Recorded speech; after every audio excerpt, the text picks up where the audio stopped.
الفضل YouTube channel میں آپ کا استقبال ہے۔ السلام علیکم ورحمۃ اللہ وبرکاتہ۔ میرے دینی و ایمانی بھائیوں، سورہ آل عمران آیت نمبر 116 پیش خدمت ہے۔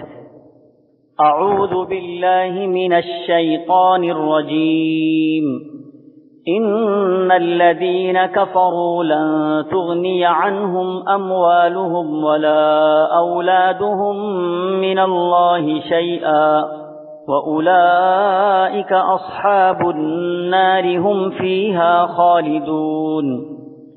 کافروں کو ان کے مال اور ان کی اولاد اللہ کے ہاں کچھ کام نہ دے گی، یہ تو جہنمی ہیں جو ہمیشہ اس میں پڑے رہیں گے۔ بزرگوں اور بھائیوں، یہ ایک حقیقت ہے، آدمی کے مرنے کے بعد آخرت میں سوائے اس کے اچھے اعمال کے کوئی چیز اس کو فائدہ نہیں پہنچا سکے گی۔ آخرت میں اچھے اعمال کا سکہ چلے گا۔ دنیا کے کفار و مشرکین اپنی دھن دولت کے نشے میں چور ہو کر زندگی گزار رہے ہیں اور دنیا کے حالات کو بہتر بنانے کے لیے اپنا مال اور اپنی اولاد کو استعمال کرنے کی کوشش کرتے ہیں۔ اب جب آخرت کا مسئلہ ہوگا، خدا کے سامنے حاضری ہوگی، وہاں کی ہولناکی کو دیکھے گا تو اس سے اپنی جان بچانے کے لیے کسی کا سہارا لینے کی کوشش کرے گا تو وہاں کوئی ساتھ نہ دے سکے گا۔ نفسی نفسی کا عالم ہوگا۔ اب یہ دنیا کا مال و اسباب اس دنیا میں ختم ہو گیا۔